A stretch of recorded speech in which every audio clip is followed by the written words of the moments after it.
The billionaire who lost everything. Imagine waking up one morning and realizing that everything you've ever built, your business, your friends, your respect, is gone. Your name, once celebrated, is now whispered with disgust. People you helped now pretend they never knew you. And the world that used to bow to you suddenly treats you like you don't exist. This is the story of Ethan Vale, a billionaire who once believed that money could buy everything: loyalty, love, even purpose. But when betrayal struck and his empire collapsed overnight, he found himself walking the cold streets alone, ignored by the same society that once praised him. No private jets, no bodyguards, no luxury, just silence and the echo of his own mistakes. He had everything, until he realized he had nothing that truly mattered. As you listen to this story, ask yourself, what would you do if one day your entire world turned its back on you? Would you still seek kindness in strangers? Would you still have the courage to start again? This isn't just a story about a rich man losing his fortune.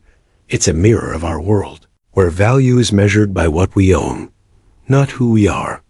But through pain, Ethan discovers something far greater than wealth, the meaning of humanity itself. Stay until the end, because the lesson he learns could change the way you see life forever.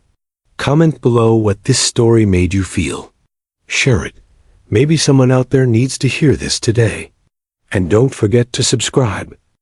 Together, we can spread stories that heal hearts and remind the world that compassion is priceless.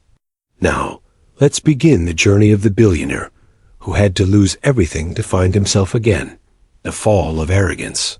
Ethan Vale had built his empire brick by brick, dollar by dollar.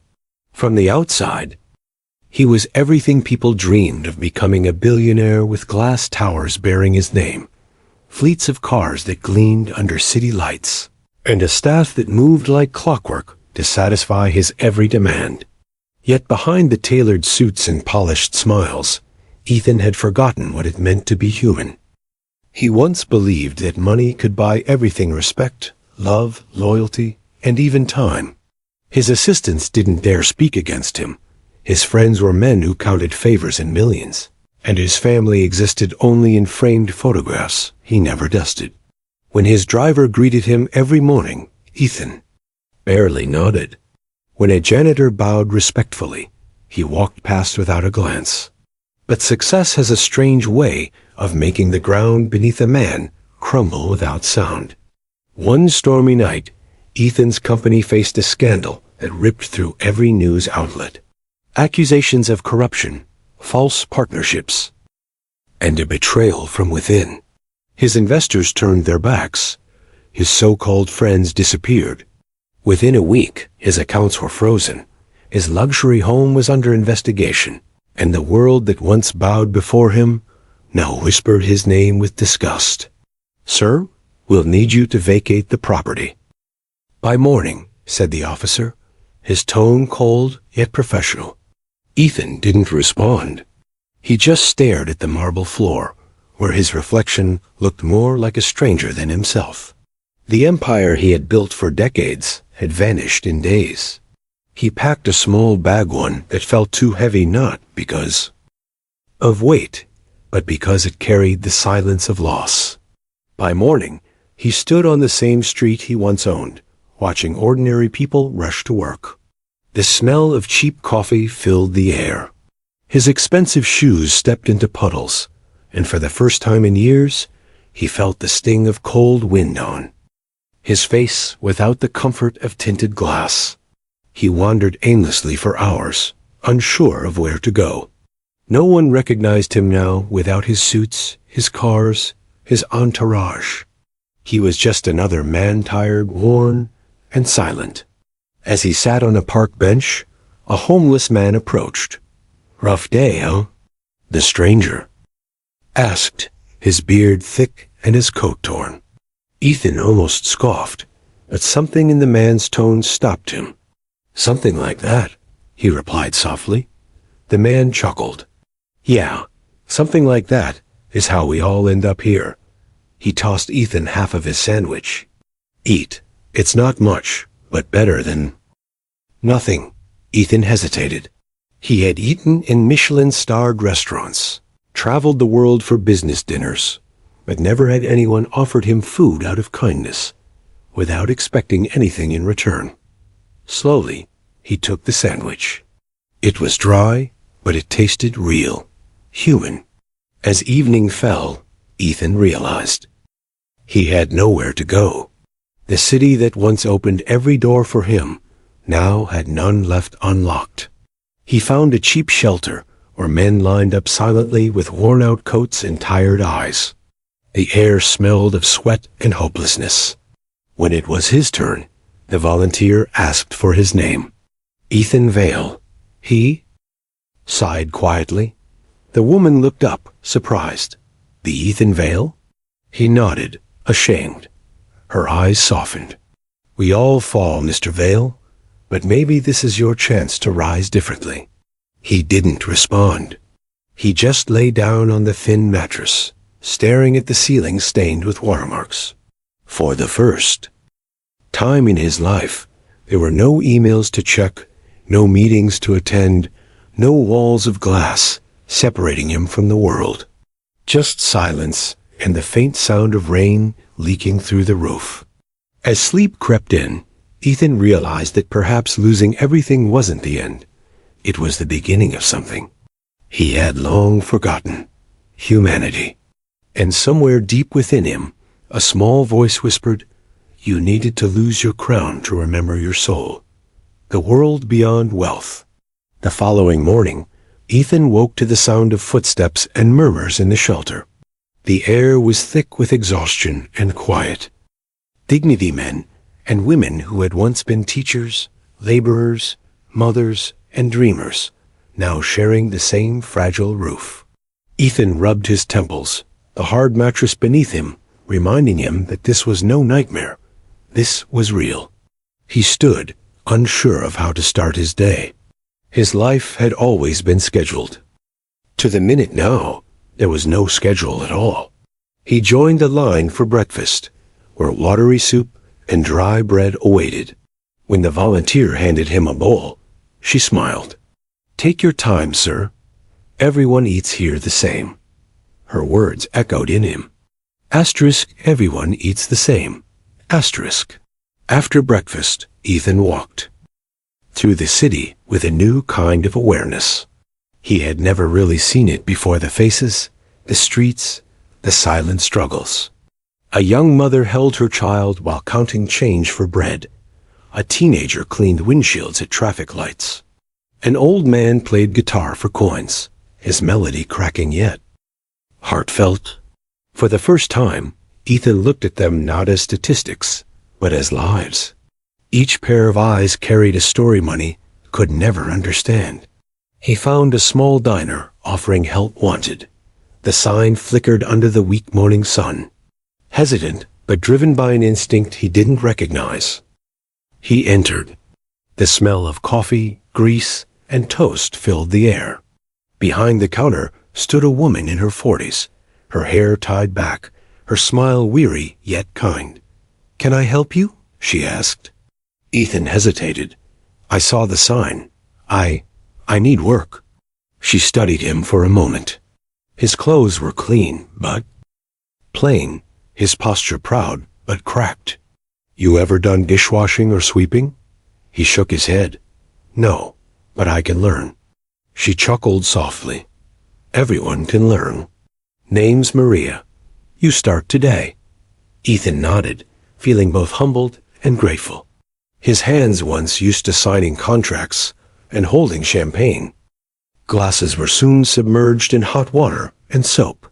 Dishes clinked, his back ached, but there was something strangely grounding about it. Every scrub, every plate felt like a lesson in humility. At lunch break, Maria brought him a sandwich. "You don't talk much," she said, sitting beside him. "You remind me of someone who's lost something important." Ethan looked at her. "Maybe I lost myself," he replied quietly. She smiled knowingly. then maybe you're in the right place to find it again. Days turned into weeks. Ethan worked quietly, avoiding questions about his past. He arrived early, cleaned floors, carried boxes, and helped customers with a politeness that surprised even him. Maria noticed. "You work like you've got something to prove," she said one day. "Maybe I do," he answered. He began to see beauty in small things, the laughter of regular customers, the way the morning sun hit the coffee cups, the simplicity of earning a day's meal with honest effort. These moments, though ordinary, began to heal the emptiness inside him. One evening after closing, Ethan saw a man sitting outside the diner, shivering in the cold. He removed his own jacket, the only one he had, and placed it on the man's shoulders. "Keep it," he said. "You need it more than I do." The man looked up, eyes filled with disbelief. "Thank you," he whispered. As Ethan walked back inside, Maria watched from the door. "You've changed," she said softly. "Not many men give away their last worn thing." Ethan paused. Maybe it was never mine to keep. That night, lying on the cot at the shelter, Ethan realized something profound. Kindness was the currency that never devalued. The world beyond wealth wasn't poor at all. It was rich in ways he had never noticed. And for the first time in years, Ethan Vale slept with peace instead of power, a man with nothing but dignity. Weeks passed, and Ethan became a familiar face at the diner. He wasn't the man who once commanded boardrooms. He was now the man who cleaned tables, washed dishes, and fixed broken chairs without being asked. His clothes were plain, his hands rough, but there was a calmness in his eyes that money had never given him. Maria often watched him from behind the counter. She noticed how he treated everyone, the regulars, the drunks, even the rude ones, with a kind of patience that felt almost foreign in the city. One afternoon, a customer shouted at Ethan because the order was delayed. Ethan simply bowed his head and said, "I'm sorry, sir. I'll fix it right away." The customer, caught off guard by the humility, muttered an awkward apology and sat down. Later that day, Maria approached him. "You didn't even defend yourself," she said. Ethan smiled faintly. "When? You've lost everything. Pride doesn't feed you. Dignity does." Maria nodded, deeply moved. "You sound like a man who's lived 100 lives." He chuckled softly. "Maybe just one too many." As weeks turned to months, Ethan began to save a small portion of his paycheck. He didn't know what for maybe. A tiny apartment, maybe to help someone else, but the act of saving felt different now. Before, money was about status. Now, it was about survival, gratitude, and purpose. One evening, a group of men entered the diner.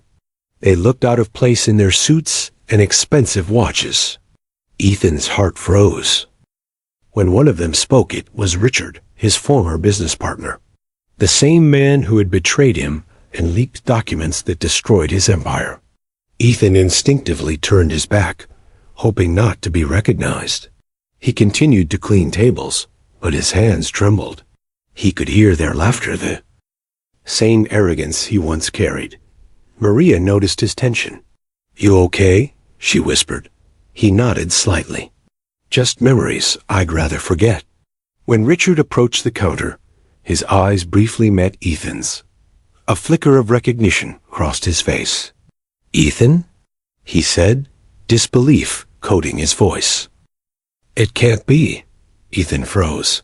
Silence filled the diner. The other men turned to look. Richard laughed cruelly. "So this is where you ended up? Washing dishes?" Maria's eyes widened. The staff and customers looked between them, unsure how to react. Ethan took a deep breath. "Yes," he said calmly. "And I'm proud of it. Because for the first time in my life, I earn what I eat." The room went silent. Richard scoffed. "You've lost everything, Vale." Ethan looked him straight in the eye. Maybe, but I've also lost the part of me that thought people like you were worth trusting. Richard's laughter faded. You think this makes you noble? You're nothing without money. Ethan wiped his hands and leaned forward. Then I guess I'm finally free. Richard shook his head and left, his arrogance echoing in his footsteps. Maria placed a gentle hand on Ethan's arm. You didn't even fight back, she whispered. Ethan sighed, because he already lost more than I ever did. That night, Ethan walked back to the shelter, the stars dim above the city. He realized dignity was not about position, but persistence. It was about walking with your head high, even when the world looked down. As he lay on his cot, an elderly man beside him said, You have the look of someone who's found peace. Ethan smiled faintly. Maybe I've found something better. Meaning. The man nodded. Meaning's rarer than money, son. Keep it safe. And in that dimly lit shelter, surrounded by strangers, Ethan Vale, once a billionaire, finally felt rich in a way he never had before. The price of compassion. The next few months reshaped Ethan in ways he couldn't have imagined. He had grown used to the rhythm of simple life, waking early, greeting strangers, and finding satisfaction in doing small things well. He had learned that gratitude was not an outcome, but a daily practice. One cold afternoon, a young boy entered the diner. His clothes were thin, his shoes worn out. He looked around nervously before asking, Ma'am, can I have a glass of water? Maria nodded with a smile, filling a cup. Where's your mom, sweetheart? The boy hesitated. She's not feeling well. I'll take her something to eat later. Ethan's heart tightened. He knew hunger now. He walked to the counter and whispered, Maria, I'll cover his meal. Maria glanced at him, reading the sincerity in his eyes. You sure? He nodded. Let him eat. The boy's eyes widened. When Ethan placed a plate in front of him, I didn't order this, the child said softly. Ethan smiled. It's on the house today. The boy ate quickly, murmuring thank you between bites. When he finished, he looked up shyly. Sir, you're a good man. Ethan felt something he hadn't felt in years, pure, unmeasured warmth. Take care of your mother, he said. And remember, kindness is worth more than gold. Later that evening, Maria approached him as they closed the diner. You didn't have to do that, she said. I know, Ethan replied. But maybe I needed to. The next day, the boy returned. This time with his mother, a frail woman with tired eyes. She walked straight to Ethan. You're the one who helped my son, she said. Thank you. I don't have money, but I can offer something. She handed him a small, handmade bracelet. It's not much. Ethan took it gently. It's everything, he said. He meant it. That bracelet became his reminder, a token of humanity that outshone all the trophies he had once owned. He wore it every day, hidden under his sleeve, as a symbol of the lesson he was still learning. Weeks later, an unexpected event tested that compassion. A winter storm hit the city, harsh and merciless. The shelter overflowed, and many were turned away. Ethan saw people sleeping under bridges, huddled in cardboard, trembling in the cold. He couldn't ignore it. He approached Maria. We can open the diner after hours. Let them in for the night. Maria hesitated. Ethan, we could get fined for that. I'll take the blame, he said firmly. But I won't watch people freeze. She saw the conviction in his eyes and nodded. All right. That night, the diner transformed into a refuge. Ethan served hot soup, shared blankets, and helped settle the tired and sick. When the city officials came knocking the next morning, he stepped forward. I did it, he said. They had nowhere else to go. The officer looked at the crowd, then at Ethan. You know you could be charged for this. Ethan nodded calmly. Then charge me. but at least I'll sleep knowing I did the right thing." The officer studied him for a moment, then sighed. "Just don't make it a habit," and walked away. Maria looked at Ethan, half in disbelief, half in admiration. "You've changed the way I see people," she said quietly. Ethan smiled faintly. "Maybe I'm just starting to see them myself." That night, as the storm raged outside, Ethan stood by the window of the diner, watching the snowfall. For the first time in his life, he didn't feel like the richest man in the room because of money. He felt it because of heart. The price of compassion was risk, sacrifice, and vulnerability, but he realized those were the eyes, those were the things that made life truly valuable, the hidden truth. The morning after the storm, the city woke to news of an act of quiet heroism. A local diner had opened its doors to dozens of homeless people during the freezing night. Photos circulated online, showing a man serving soup with a tired smile. No one knew his name, but people began calling him the Stranger of Mercy. Ethan didn't care about the attention. He had no social media, no press releases, and no desire for fame. He simply continued his work, cleaning tables and washing dishes, as if nothing had happened. But the diner was never the same. New customers arrived, drawn not by the food, but by the warmth that lingered in the air. Maria noticed the change too. "You've started something, Ethan," she said one morning. "People come here because it feels different now, kinder." Ethan smiled softly. "Then maybe we're doing something right." But beneath that peace, a storm of another kind was brewing. One afternoon, a black car pulled up outside the diner. Two men in suits entered, scanning the room. When they spotted Ethan, they froze. "Mr. Vale," one of them said quietly, "we've been looking for you." The diner fell silent. Maria's eyes widened in shock. Ethan wiped his hands, his heart pounding. "I'm not that man anymore," he said. "You have the wrong person." The taller man stepped forward. "We're from Vale Industries. The board discovered inconsistencies in the reports that destroyed your reputation. The fraud wasn't yours, it was Richard's. He's been arrested." Ethan felt the world tilt beneath his feet. "What did you say?" "It was all a setup," the man continued. "Your name has been cleared. The company wants you back." Maria looked at Ethan, speechless. The customers whispered among themselves. The billionaire they thought was gone was never guilty at all. Ethan took a deep breath, his voice calm but firm. "I appreciate what you've done, but that life is no longer mine." The man frowned. "Sir, you can't just walk away. The empire is yours again. You're one of the wealthiest men in the country." Ethan shook his head slowly.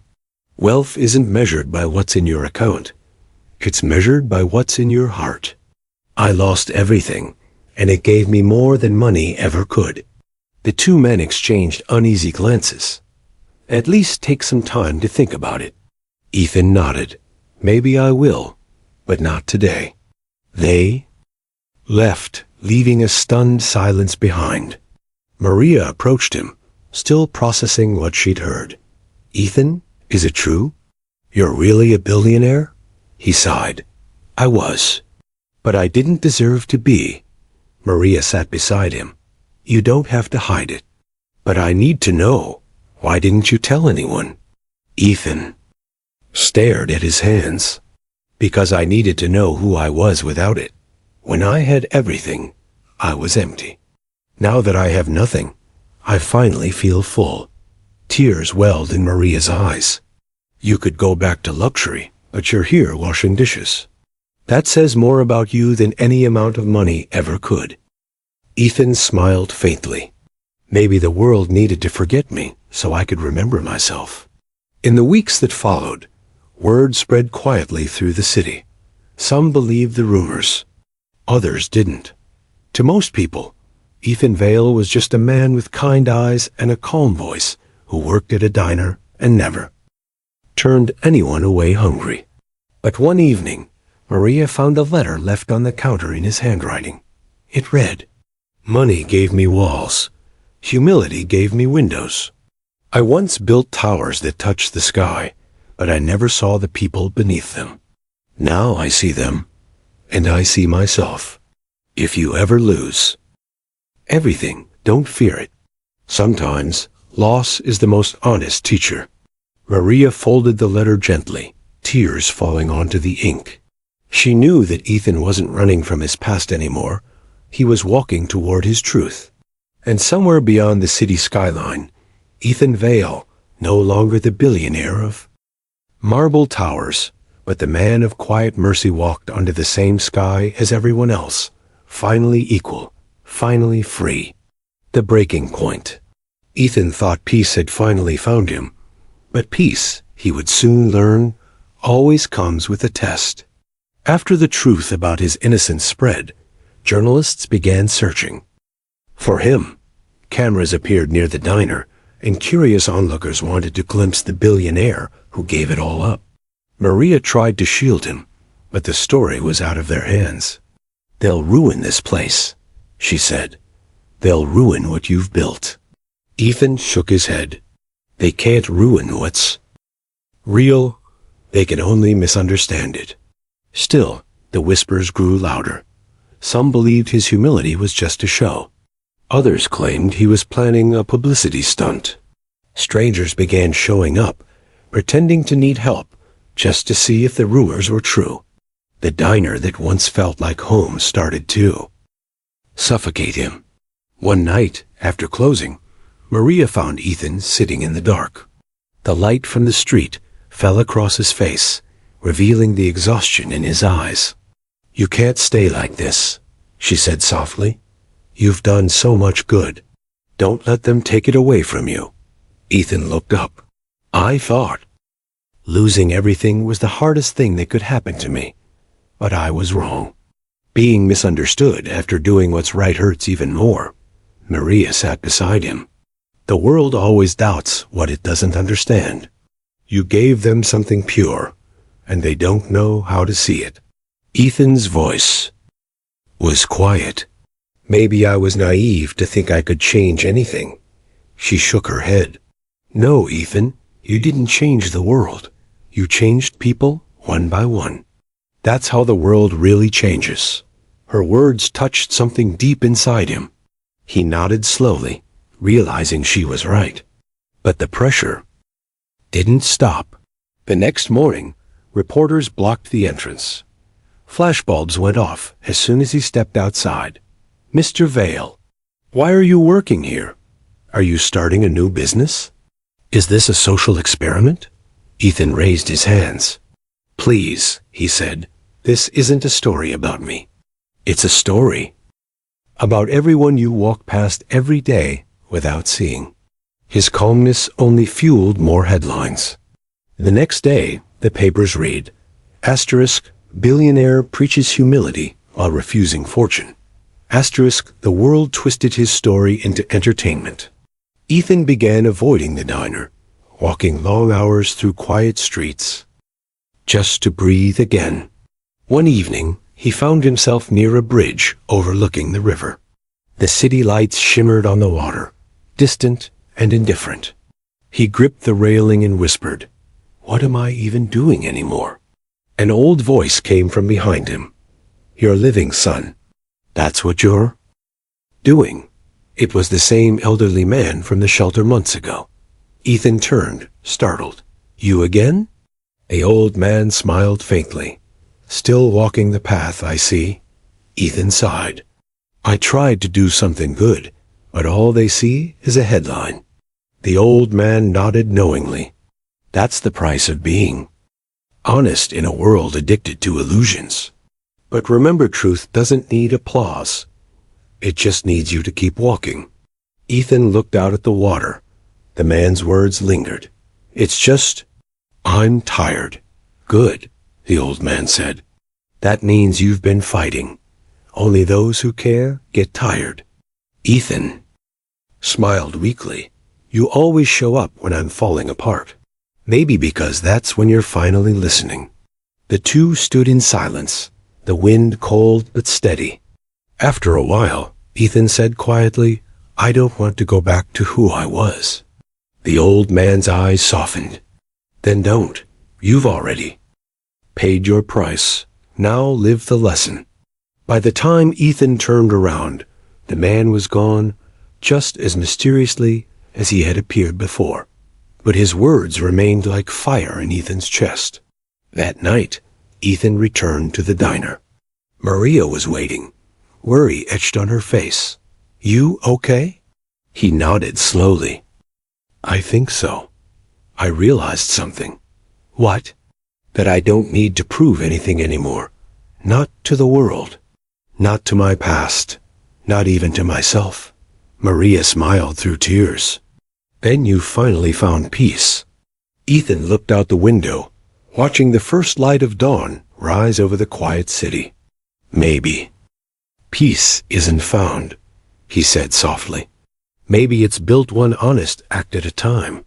And as the sun broke through the clouds, Ethan Val, no longer running from his past, nor hiding from his truth, finally began to breathe freely again. The light returns. In the weeks that followed, the frenzy faded. The reporters moved on, chasing newer stories, and the city returned to its usual rhythm. The diner became peaceful again. The same laughter returned. The same aroma of coffee filled the air, and life began to flow naturally once more. Ethan was quieter these days, but there was a calm glow in his eyes. Every morning, he opened the diner with Maria, sweeping the floor, setting chairs, and serving the first cups of coffee to the early customers. He no longer felt the need to explain who he was or what he had done. His silence carried more meaning than words ever could. Maria watched him with quiet pride. "You've changed. This place forever, you know," she said one morning. Ethan smiled faintly. "No, Maria, this place changed me." The simple life had become his sanctuary. He no longer chased goals or headlines. Instead, he chased moments of kindness. One afternoon, an elderly woman entered the diner struggling with her cane. Ethan immediately stood up to help her sit. She smiled at him. "You remind me of someone I used to know," she said. "A good man who lost himself chasing wealth." Ethan looked into her gentle eyes. "Maybe he found himself again," he replied softly. The woman chuckled. "Maybe he did." Moments like that reminded him that redemption wasn't a grand gesture. It was a series of quiet choices. He'd learned that the world doesn't reward humility, but it remembers it. And in that remembrance, dignity lies. One evening, as the sun dipped behind the skyline, Maria approached him with an envelope. "It came for you," she said. Ethan hesitated before opening it. Inside was a letter from the board of Vale Industries. It wasn't about money or business. It was an invitation and offer to lead a new foundation, focused on rebuilding communities and supporting people in need. He read the letter silently, then handed it to Maria. "They want me to lead this," he said. "A foundation that helps those who've fallen on hard times." Maria's eyes lit up. "That's perfect for you. You should accept." Ethan looked out the window, thoughtful. "I don't know. I left that world for a reason. But maybe this isn't that world anymore," she said gently. "Maybe it's the bridge between who you were and who you've become." He folded the letter carefully. "Maybe you're right.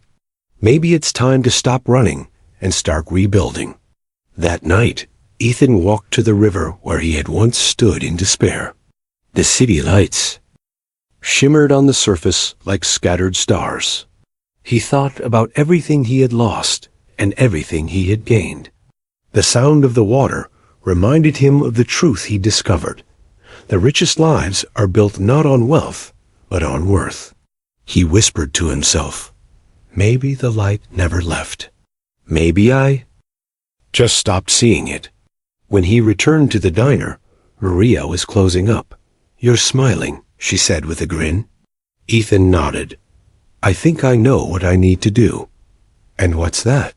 He looked around the diner, the laughter, the warmth, the people who had become his family. "Keep giving," he said. "Because the only thing more powerful than losing everything is learning how to share what's left." Maria wiped a tear from her eye. "You're a rare soul, Ethan Vale." He smiled. "No, Maria. I'm just a man who finally learned what matters." As he turned off the lights, the reflection of the neon sign shimmered across the diner window. It read simply, "Open." And in that moment, Ethan realized the sign wasn't just for the diner, it was for him. His heart, once closed by arrogance, was open again. The light had returned not from outside, but from within. The revelation. Ethan accepted the offer to lead the foundation, but not in the way the board expected. He refused the lavish office and private car, insisting instead on working from a small community center near the outskirts of the city. "If I'm going to help people," he told them, "I need to see them. I need to know their stories." It wasn't long before he was surrounded by people who reminded him of his own journey, families rebuilding after loss, young men searching for work, and women fighting to survive with dignity.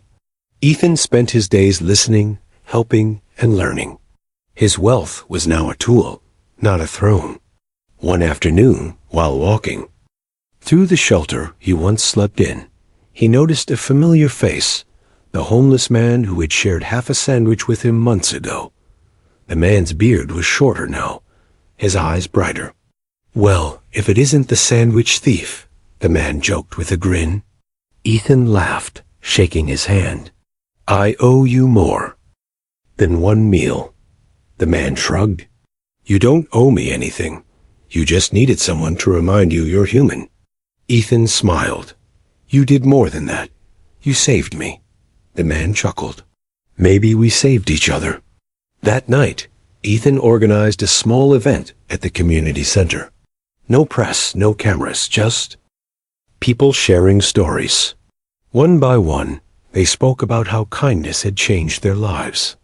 Maria was there, sitting in the front row, watching proudly as Ethan spoke from the heart. "When I was rich," he began, "I thought power meant control. But real power is compassion. It's the ability to give without expecting anything in return. I used to build skyscrapers that touched the clouds. Now, I'm building something higher trust." The audience fell silent. Some cried quietly. Others nodded, feeling his words reach places that money never could. Ethan continued, his voice steady. "We live in a world where we measure success by how much we own. But I've learned that success isn't what you take, it's what you leave behind." When he finished, the room erupted in applause. Not for the billionaire, but for the man who had finally found meaning. Maria stood up, clapping through tears. After the crowd dispersed, she walked over to him. "You spoke like a man who's finally at peace." Ethan smiled softly. "Peace isn't the end of pain, Maria. It's the acceptance that it had a purpose." She looked at him tenderly. "And what purpose did yours have?" He took a deep breath. "To teach me that money can build walls, but compassion breaks them." They stood in silence for a moment, surrounded by laughter and conversation. Ethan looked around the room filled with faces glowing in candlelight, each one a story of resilience. He realized that this was what he had been searching for, not redemption, but connection. Later, that night, he walked Maria home. The streets were quiet, bathed in the golden glow of street lamps. As they reached her door, she turned to him. "You know," she said with a smile, "you could have had everything back. The company, the mansion, the fame. And yet, here you are." Ethan looked up at the sky. "Maybe I did get everything back," he said. "Just not in the way the world defines it." Maria smiled softly. "You've built something greater than an empire, Ethan. You've built a legacy. He nodded. And this time, it's built on people, not profit. As she entered her home, Ethan remained outside. For a while, staring at the horizon. The city lights flickered like stars fallen to the earth. He thought of his journey from arrogance to humility, from emptiness to peace. And in that quiet moment, he understood something profound. Losing everything had been the universe's way of giving him a second chance not to live richer, but to live right. The lesson money could never buy.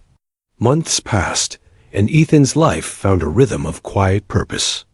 The foundation grew beyond what anyone expected, not through aggressive expansion or publicity, but through genuine impact. The stories of the people he helped became his measure of success. For the first time, Ethan Vale's name stood for something more than power. It stood for hope. Every morning, he still stopped by the diner. The smell of coffee, the warmth of Maria's smile, and the laughter of strangers reminded him that happiness wasn't an achievement. It was a choice. One morning, as he helped Maria open the doors, she said, "You know, Ethan, people still talk about you. They say you're the billionaire who gave away his world to build another." He smiled. "Maybe that's true. But the truth is, I didn't give anything away. I just stopped holding on so tightly." The foundation's work began to change entire neighborhoods. Children who once went hungry now went to school. Families rebuilt homes. People found jobs and dignity again. Ethan would visit often, not as a benefactor, but as a friend, always listening, always learning. One afternoon during a community meeting, a young woman stood up and said, "Mr. Vale, how did you do it? How did you find the courage to start over after losing everything?" Ethan paused, his voice gentle. "I stopped chasing what I thought I needed and started serving what I already had, the ability to care. We all have that. We just forget how powerful it is." Applause followed, but Ethan didn't bask in it. He had learned that true recognition doesn't echo in crowds, it lingers in hearts. That evening, he visited the river once more.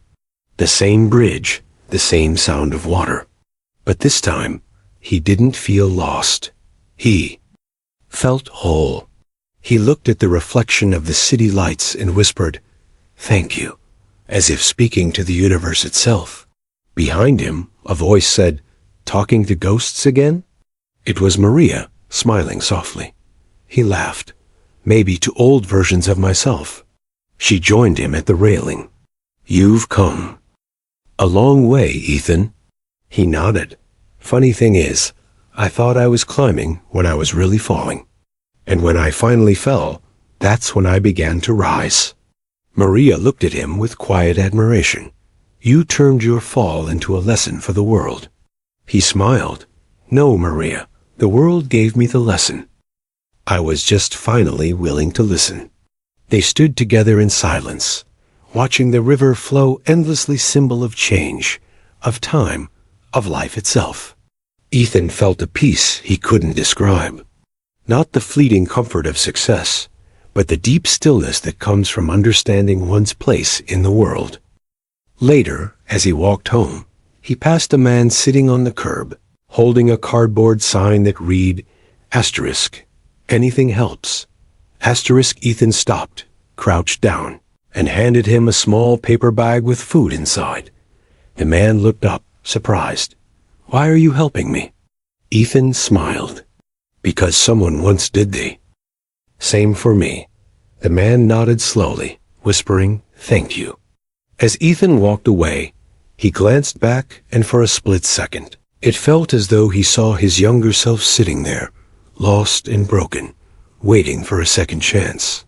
The next morning, the sun rose over the city, bathing everything in golden light. Ethan sat at the diner, sipping coffee, watching people hurry by. For once, he didn't feel above them or apart from them. He was one of them, a man, imperfect but alive, grateful and free. He pulled a small notebook from his pocket, the same one he had started months ago when he first began this journey. On the last page, he wrote, "Money can buy attention, status can buy silence, but only kindness buys peace. And peace is the only currency worth keeping." He closed the notebook, placed it on the table, and smiled. Outside, the city buzzed with life. Inside, Ethan Vale, once a man of marble and gold, was finally rich in the only way that mattered. The lesson was complete. The fortune he found could never be stolen, spent, or sold, because it was the lesson money could never buy.